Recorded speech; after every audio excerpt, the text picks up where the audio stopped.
Welcome all for the ECHO Hepatitis B project. As you all know, by this time, ECHO HepC is a CME meeting that basically focuses on hepatitis C, and the way the platform is basically meant to share patient cases without actually identifying the patients, and share, the cases that you see in your real world practice, and if you need any kind of guidance, and if you want to share how you dealt with the patient in terms of management.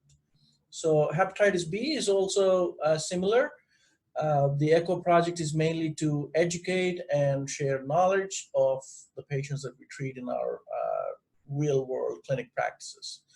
So please feel free to talk about your cases anytime. You can raise hand, you can unmute yourself, or you can even post questions on the chat. So what we do in the next 5 modules, and today's module 1, is to go over the objectives, which are today's objectives are identify the regions where hepatitis B is prevalent and understand the importance of screening patients from these endemic areas for hepatitis B.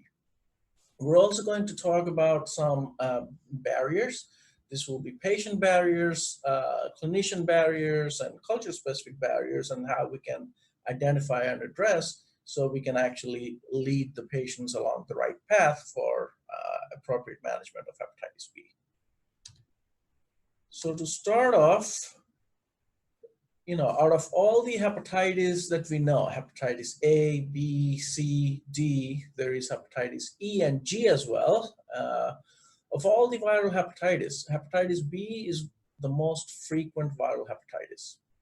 Approximately 2 billion people in the world are infected with hepatitis B, of which 257 million patients actually have chronic hepatitis B. In the US, this is, again, United States of America is not endemic for hepatitis B. We see approximately 850,000 patients who are chronically infected. What we also see is, what we also estimate is there are probably around 2.2 million patients in US with chronic hepatitis B. It's just that we haven't screened them all due to insurance barriers, due to patients not coming to the clinics, and those of you who are all involved in hepatitis B care and coordination, you know that you actually see patients who present with cirrhosis or liver cancer, and for the first time they actually know about hepatitis B, that they were infected with hepatitis B. So just because of the numbers that there are 257 million chronic carriers, hepatitis B of all the viral hepatitis is actually the leading cause of viral mediated cirrhosis and viral mediated liver cancer worldwide. And unlike hepatitis C, hepatitis B can cause liver cancer without actually going through the process of cirrhosis. Approximately 30 to 50% of cases of liver cancer, this is hepatocellular carcinoma, or HCC, is associated due to hepatitis B, even in the absence of cirrhosis. So again, this is an important contrast between hepatitis C and hepatitis B, meaning patients can have actually asymptomatic disease throughout their life, but once they present with HCC that is symptomatic, most of the time the ship has sailed. So you have passed the point where true curative interventions can be done.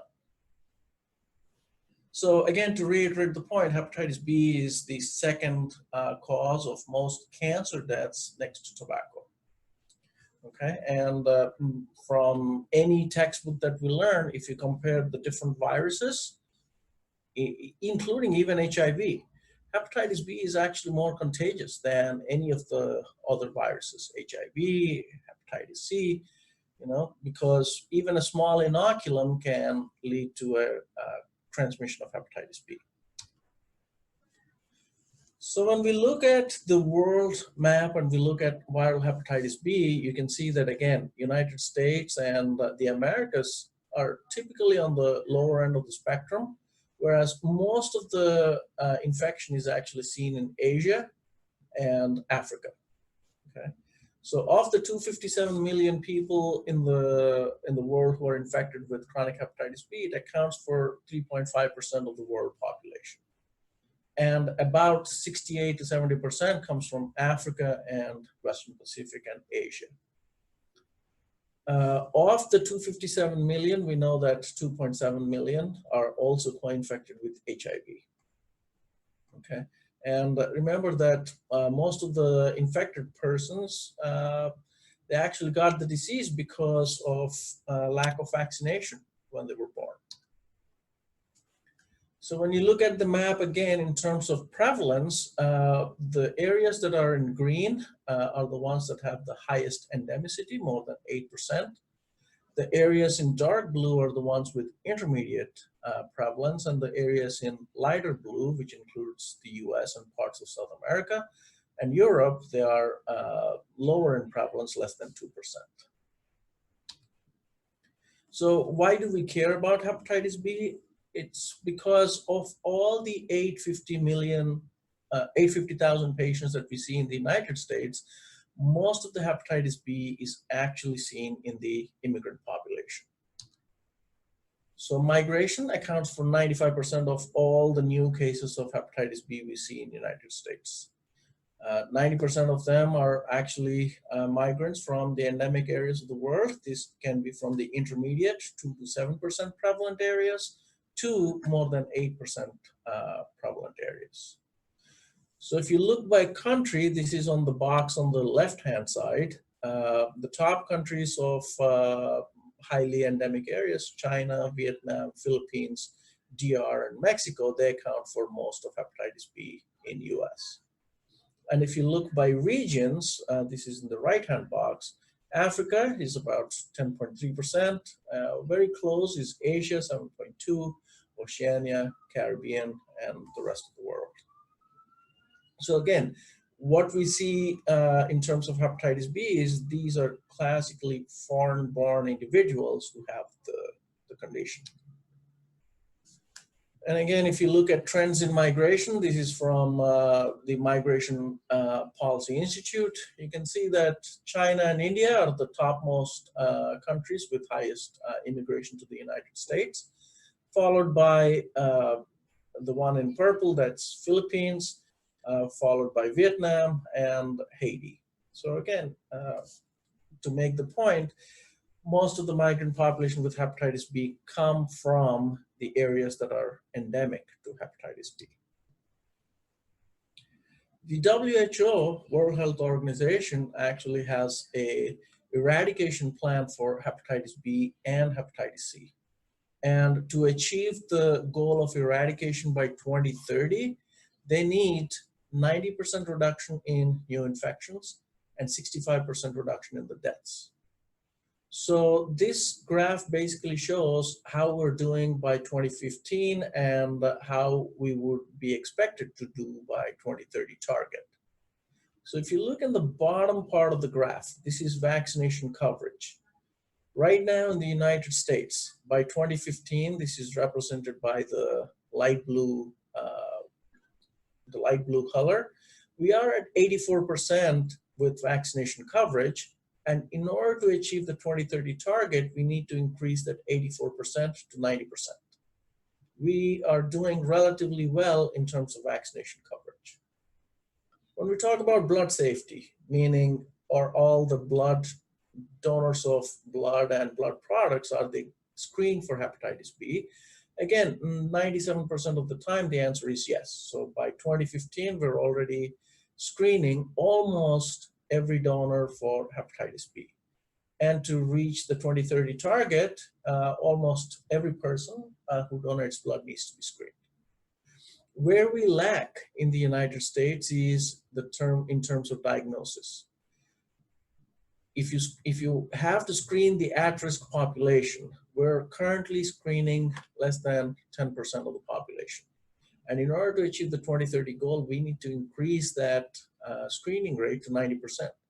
And again, this kind of projects, the ECHO Hepatitis B project and the other educational seminars, are really, really designed to increase the education in terms of screening these at-risk population. Even once we actually diagnose hepatitis B in terms of treatment, again, a lot of the patients are not getting treated. Current treatment rates are approximately 10%. And in order to achieve the 2030 goal, we need to increase that to at least 80%. And we know why the treatment strategies lack. It's a lot to do with access to medical care and insurance coverage for indefinite treatment for hepatitis B. So when we look at modes of transmission, again, in the endemic areas of the world, most of the transmission is from mother to child. This is MTCT, mother to child transmission. 50% of the cases from the endemic areas of the world are mainly because of the MTCT or vertical transmission. Horizontal transmission also occurs within the household if they have hepatitis B infected individuals. And again, remember, if the mother was negative, but if the father is positive, the children in the house, and again, if the grandparents are positive, and they can basically transmit horizontally to the other persons in the household, especially if they're not vaccinated. Important thing to understand is the virus can survive up to 7 days outside the body, so it can live on fomites. So again, we know that hepatitis B is highly infectious, so the horizontal transmission plays a bigger role in endemic countries. Healthcare, we know, again, in the endemic parts of the world where healthcare is not the best, use of non-sterilized needles, contaminated blood products, poorly resourced areas, these are some of the reasons why hepatitis B can get passed on from person to person horizontally. And again, in these endemic parts of the world, traditional medicine is also big. Acupuncture, coining, cupping, scarification, there are a lot of these non-traditional medical practices that happen, which increases that risk of spread from person to person. In non-endemic countries, most of the transmission is through either sexual activity or through the use of drugs. At least 54% are due to sexual transmission, and approximately 20% is related to IV drug use, although I believe that this is the current estimate, but the actual rates are much higher. One of the things we need to kind of debunk the myths among families or patients who are worried about hepatitis B is hepatitis B is typically transmitted through blood and body fluid. So it's through parenteral transmission. It is not transmitted through casual contact like hugging or shaking hands. It's not transmitted via kissing, sneezing, or coughing. It's definitely not transmitted via breastfeeding or sharing utensils or drinking glasses. And clearly, this is not one of the viruses that gets transmitted via food or water contamination. So again, important things to kind of demystify and debunk these myths about hepatitis B.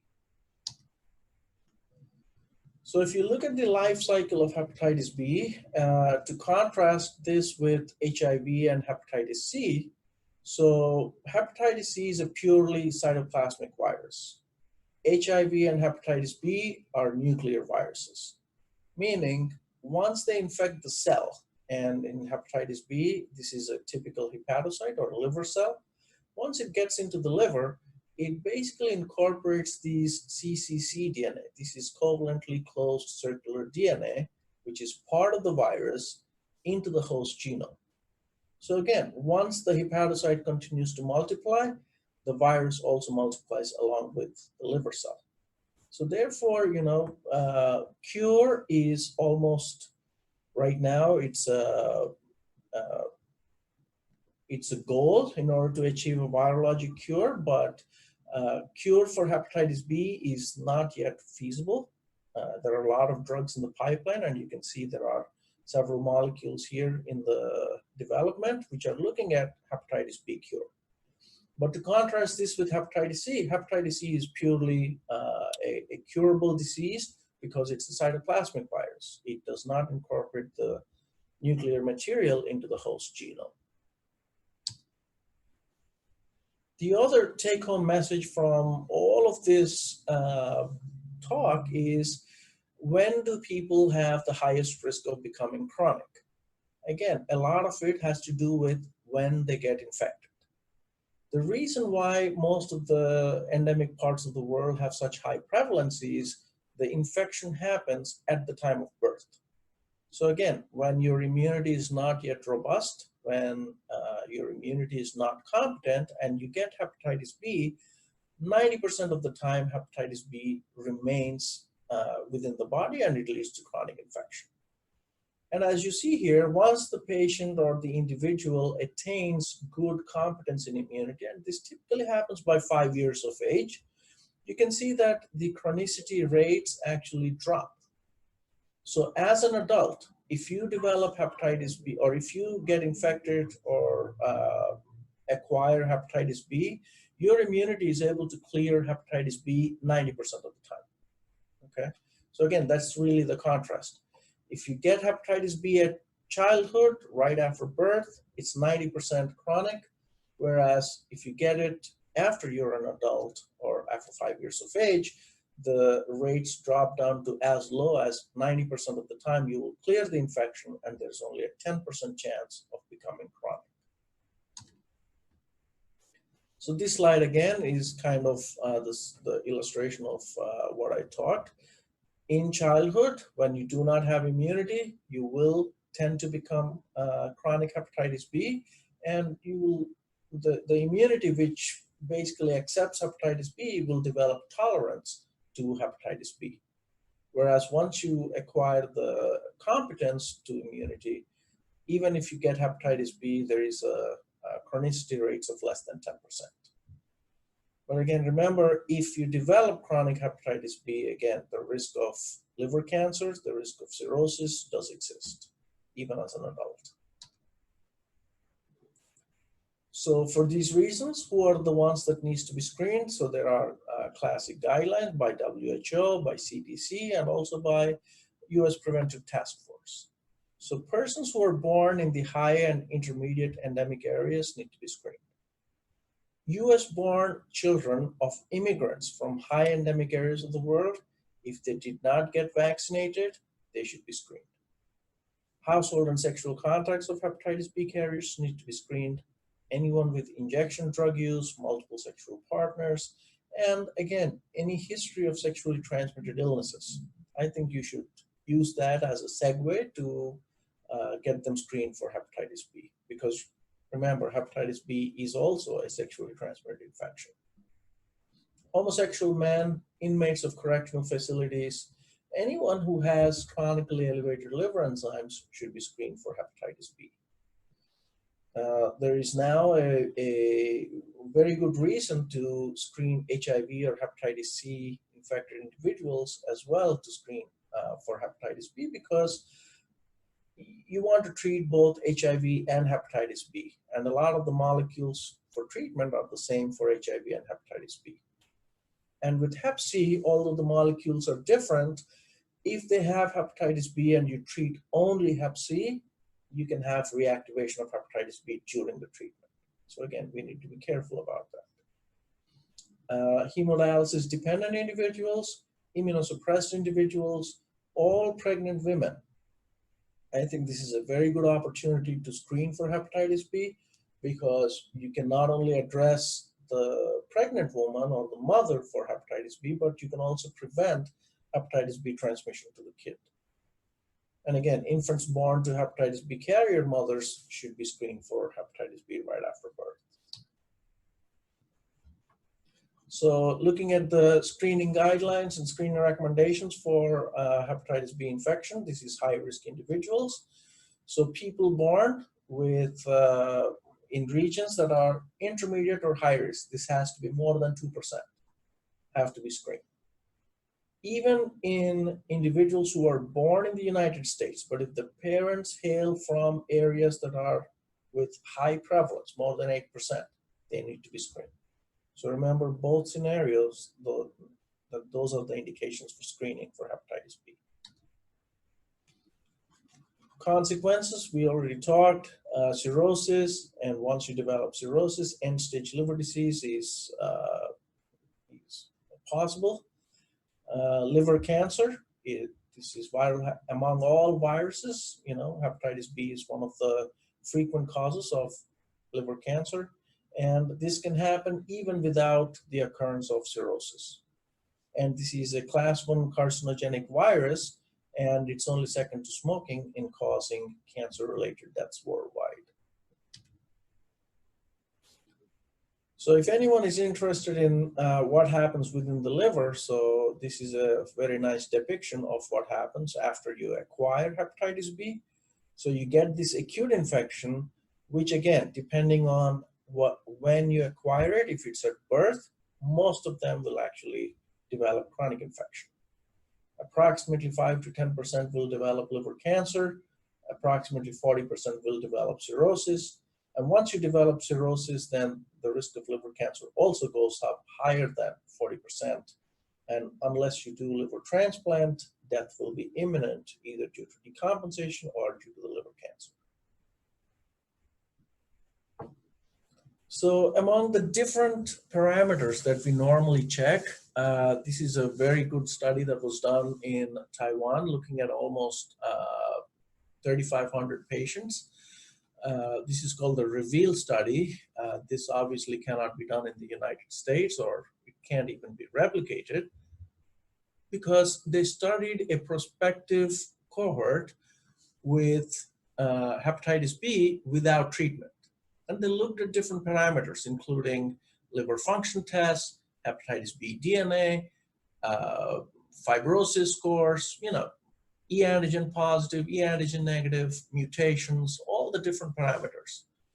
But the one thing that they came out with is the cumulative incidence of cirrhosis. It didn't matter if the patients had elevated liver enzymes or if they had a different parameter, but the one thing that really correlated with the incidence of cirrhosis is the viral load. So this is really a landmark study that helped us understand, okay, so we don't have to worry about a lot of things, but if you want to identify high-risk patients, look at the viral load. And high viral load patients, at least more than 5 logs or 100,000 copies, those are the ones at the highest risk. So again, it basically jumps from less than 5 logs to more than 5 logs by exponential fashion. And again, this is looking at the same prospective study, looking at the cumulative incidence of HCC, or hepatocellular cancer, the same 3,500 people being followed for almost 13 years. So if your viral load is less than 5 logs, it's less than 5%. But once your viral load is more than 5 logs, that risk of HCC goes up by 12 to 15%. So again, very important to understand that it's really the amount of virus that is important in disease causation. And we know that, again, it's been a recurrent theme that hepatitis B can be a silent killer. Most of the individuals remain asymptomatic, which is, again, one of the reasons why screening in these patients is really important. And if there are barriers, like medical access, cultural barriers, and other things, we need to basically overcome all these barriers in order to screen them. A lot of the patients do not understand why we talk about chronic hepatitis B, because they don't have any symptoms. Most of the patients may actually have liver panel. All the liver tests can be completely normal because they remain in this immune tolerant state, meaning the host is tolerating a high viral load. So unless you screen, you're not going to pick up if they have infection with hepatitis B. Even in patients who have well-compensated cirrhosis, or even in patients who have liver cancer up to the size of 5 centimeters, they can remain completely asymptomatic. So once they start developing symptoms, like I said in the previous slides, typically the ship has sailed. So it has passed a point where curative interventions can be done. And the other part to this is 2/3 of the patients really are not aware that they have hepatitis B. You saw in the first slide that I presented, if we think that there are 850,000 patients in the United States with hepatitis B, the projected estimate is really 2.2 million. So we are really not screening, or the population hasn't come to medical access. About 70% of them haven't come to medical access to be screened. So now, as we promised, we're going to talk about barriers. So first one is culture-specific barriers. You guys work in different parts of the United States. I worked in New York and now I'm in Miami. I can understand so many barriers when it comes to screening. In New York, I used to treat a lot of Asian culture patients, and here in Miami, Haitian patients, people from Haiti. So again, a lot of the patients that I see, and even when the family members are positive for hepatitis B or liver cancer, and you attempt to screen the family members, the first-degree relatives, there's a lot of misunderstanding. They think that their family cannot be stigmatized as having a chronic liver disease. They basically understand that hepatitis B can be sexually transmitted, and they don't want to get under the stigma of shame and cultural beliefs that they have a sexually transmitted infection. A lot of the barriers can be related to privacy, and we need to address all these barriers. We need to basically explain to them the value of testing and treatment. The biggest barrier I see is to convince a patient who is asymptomatic to get hepatitis B screening. Financial implications, language barriers also play into role. I mean, I don't have to tell you all who are all well versed in these aspects. And like I said, from a patient perspective, the biggest thing that comes to mind is once you screen or once the patient is found positive, the lack of insurance or lack of medical access is the biggest barrier that I find in my clinics. But one thing to keep in mind is there are several public health departments that actually provide free hepatitis B screening. Susceptible individuals or family members can actually get vaccination as well to hepatitis B. So we need to link them to these access programs. At several universities, there are even clinical trials that can enroll these patients on long-term hepatitis B treatment. Okay, and again, we need to provide patient education materials whenever we can and educate them about the implications of not treating hepatitis B. So patient education and engagement, one of the things is we need to provide a context why we're screening hepatitis B. They may come with a chief complaint of something different. And again, they may be focused on that chief complaint, which is very appropriate. But during that visit, I think we need to elicit good family history. We need to identify risk factors. We need to discuss about their alcohol use, sexual history, and we need to talk about the abstinence and counseling about alcohol and drug use. And at the same time, I think that provides a good segue that if they come from endemic parts of the world, that they are at risk for hepatitis B infection and they should be screened. And we also need to highlight that treatment for hepatitis B is simple. It's one pill once a day. And these are highly effective. And like I said in the past, you decrease the viral load, you decrease the risk of cirrhosis, and you decrease the risk of liver cancer. So again, suppressing viral load is the most important management aspects of the treatment. Clinician barriers. Obviously, we are too busy. We have a patient slot of 15 to 20 minutes per visit. So again, if you're in primary care, I'm in hepatology, I'm in gastroenterology. So there are too many things to keep track of, and we cannot accomplish all of these in a single primary care visit. So again, try to find time, especially if someone is at high risk, someone comes with a sexually transmitted illness, someone has HIV, or someone is a homosexual man. These are times where you have to spend a little bit extra time to convince them to get screened for hepatitis B. Hepatitis B guidelines are very conflicting depending on which society you follow. So again, there is some wiggle room in terms of there is no standardized guidelines, but which is acceptable among all societies. But here in America, we follow the American Association for Study of Liver Disease. This is AASLD guidelines. And again, there are no reminders built into the system in our electronic health records about hepatitis B screening. So solutions, we actually also talk about clinician solutions for the clinician barriers, right?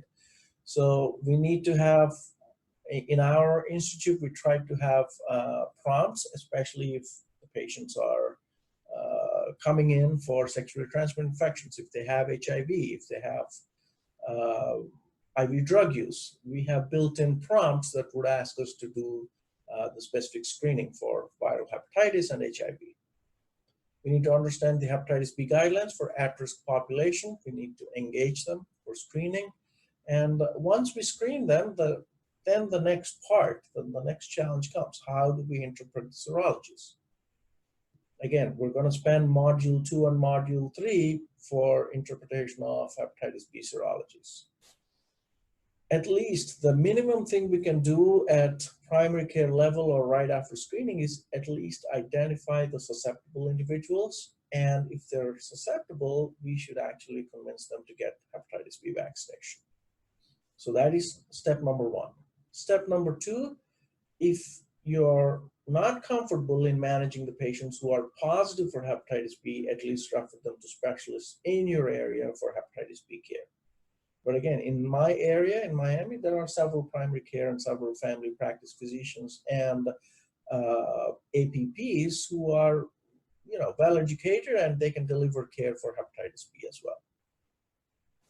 We need to identify social service resources to basically help the patients in terms of insurance, medical access, and several immigration aspects as well. System solution, there is not one glove that fits all. Again, we need to work with our own systems that we're in your physician group, in your clinic practice, in your hospital practices, and come up with ideal solutions where you can still keep the clinic visit or the appointment to a minimum, but you are doing a good service to your patients. Again, like I said, hepatitis B, one of the nicer things about hepatitis B is it's a completely vaccine preventable infection. So if you find a susceptible individual, vaccinate them, and you can actually prevent them from getting hepatitis B.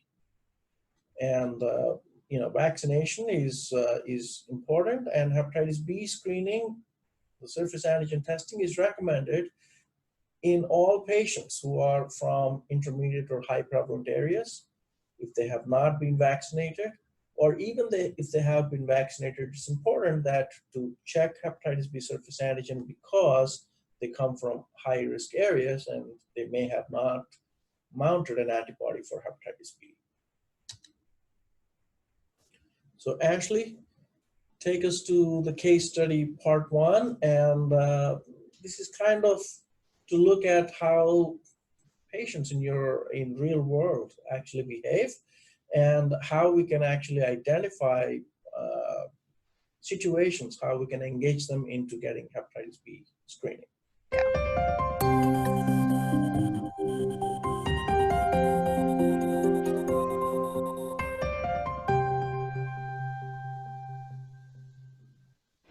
Yu Wen Lee is a 28-year-old woman who presents for a family planning visit. Yu Wen was born in the United States to parents who immigrated to the U.S. from Taiwan 30 years ago. She has no significant medical history. Hello, Miss Lee. I understand you're interested in becoming pregnant. Yes, my husband and I have been talking about it for a while, and we think it's time. My parents will be so excited. Have you told them yet? Not yet, no. I wanted to talk to you first. I wanted to know what to expect before we started telling people. Okay, well, this is a good place to start.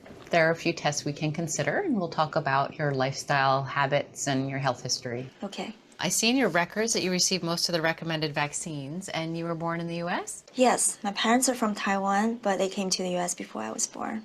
Any family history of illness? I don't think so. My dad takes medication for cholesterol, but he and mom are fine. And I'm my only child. I did have an aunt who died a couple years ago in Taiwan. They said it was liver cancer, but I didn't know her very well. Okay, let me ask, have you ever heard of hepatitis B? I've heard of hepatitis. Well, hepatitis B is a virus. It can cause liver disease and liver cancer if it's not treated. The reason I ask is that hepatitis B is common in certain regions of the world. Taiwan is one of those areas. Do you think that's what my aunt had? Well, it's possible, but I couldn't say for sure. We should definitely screen you for hepatitis B since your parents were born in Taiwan. National guidelines recommend a one-time screening of people born in countries with a high amount of hepatitis B, and that extends to children born in the U.S. to parents from those countries. Oh, really? How is it transmitted? Can it harm my baby? It can be transmitted through body fluids like blood or semen. For example, it can be transmitted through sexual contacts or injection drug use, and it can also be transmitted from mother to child during pregnancy or birth. No, my mom and dad met in high school. There's no way they got a sexually transmitted disease. And I married my first serious boyfriend. No one in my family has ever used drugs. This can't apply to us. Okay, let's just go ahead with the rest of the exam for now. Okay.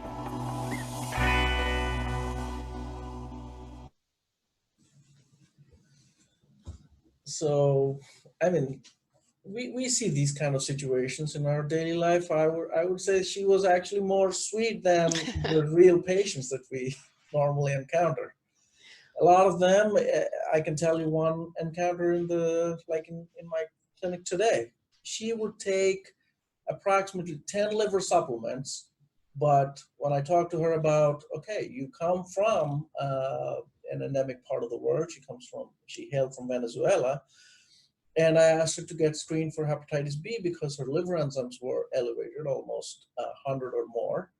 And she would basically go, what else can I take for my liver enzymes to go down? But she would resist getting screened for hepatitis B. So again, we see these kind of patients every day. But again, to keep the engagement, to keep the patients in context of hepatitis B, I had to literally use the abnormal liver test as one of the segues to get her screened for hepatitis B. I mean, thankfully, I'm a hepatologist, so the visit was all for abnormal liver tests, so I could convince her to get screened for hepatitis B once I showed the prevalence rates in Venezuela, the prevalence rates across the world. So I was able to get her screened for hepatitis B, but it would be a challenge I could imagine in other practices if hepatitis is not your main goal to screen.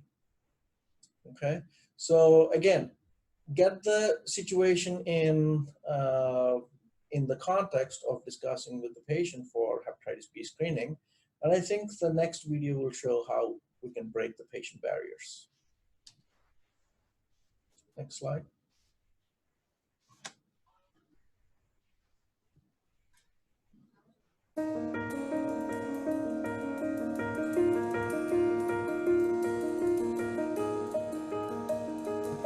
Let's just go ahead with the rest of the exam for now.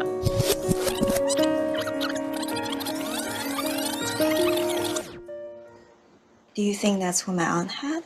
All I would say is that your aunt's history raises my level of concern. I recommend testing you for hepatitis B because your parents are from Taiwan and also because you're considering becoming pregnant. The Centers for Disease Control and Prevention recommend a one-time screening of people born in countries with a high amount of hepatitis B, like Taiwan, and that extends to children born in the U.S. to parents from those countries, like yourself. It's especially important for you because one of the main ways hepatitis B is transmitted is from mother to child during pregnancy or birth.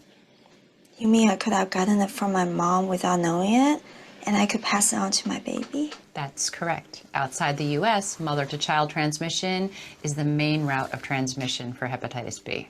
But none of us are sick. I mean, my aunt died. Shouldn't we be sick? People who have hepatitis B can seem fine for many years before they start to show symptoms. It's often silent. We want to treat anyone who's infected before they get sick, and also to prevent them from giving it to someone else.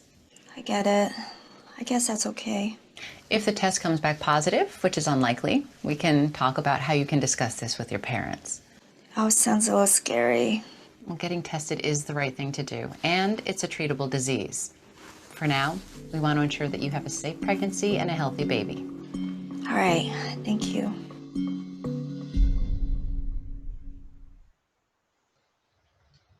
So I think in her case, she was interested in having a well baby clinic visit. So clearly talking about not only screening her, but also keeping the baby healthy. So those two are very good, important points how we can bring her to the context of hepatitis B screening. And clearly having a family history of HCC, even though it is unexplained, the chances are it could be due to hepatitis B related liver cancer, and therefore, hepatitis B screening will be the next thing to do. Next slide.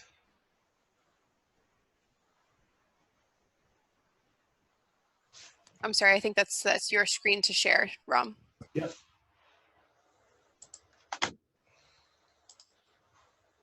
So I think that concludes the module 1 for us. Anyone has any questions? Anyone have any cases to share? Please feel free.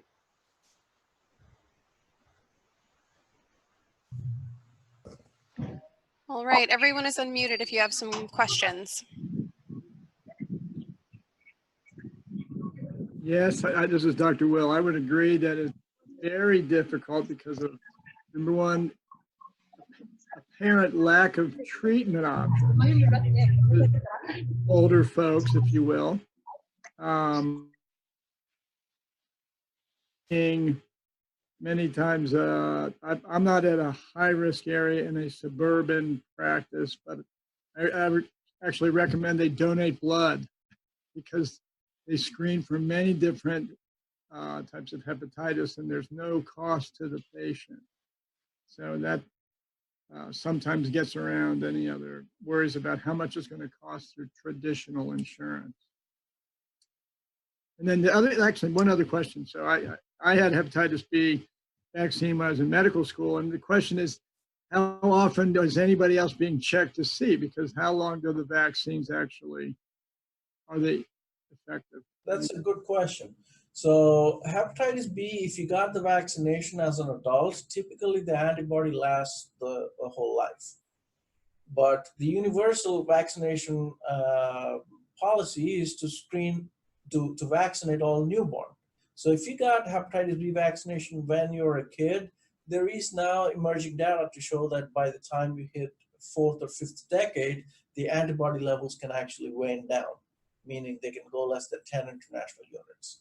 So if that is the case, we would recommend checking a hepatitis B surface antibody after the 4th decade. And if it is low, all you need is a booster shot, and that should protect you lifelong. And we think that hepatitis B is uncommon, but actually this is quite common among physicians because physicians are at increased risk to get exposed to hepatitis B. We recently lost our trauma surgeon, who is a very well-known, well-reputed trauma surgeon for almost 30 years of service in our hospital. Apparently, he had hepatitis B core antibody that is positive. He developed lymphoma, and he was started on a immunosuppressive therapy with rituximab. And lo and behold, he actually had a hepatitis flare, which landed him in fulminant liver failure. We tried to do everything, including, again, once his lymphoma is more or less controlled, we wanted to put him on a liver transplant list, but his fulminant liver failure was so bad that he just succumbed to hepatitis B flare.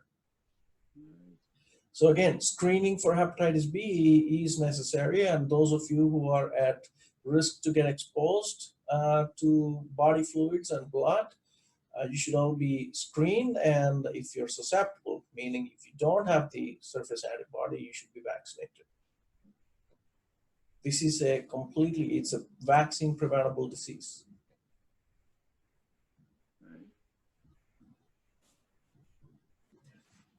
All right, do we have any other questions? no good treatment exists. Correct. Well, the treatments are very effective. So treatments, very good treatments do exist. Okay, so like I said, the important thing is to control and suppress the virus. We have Right. 3 first-line agents which are very effective in doing that. The only thing we don't have is a cure.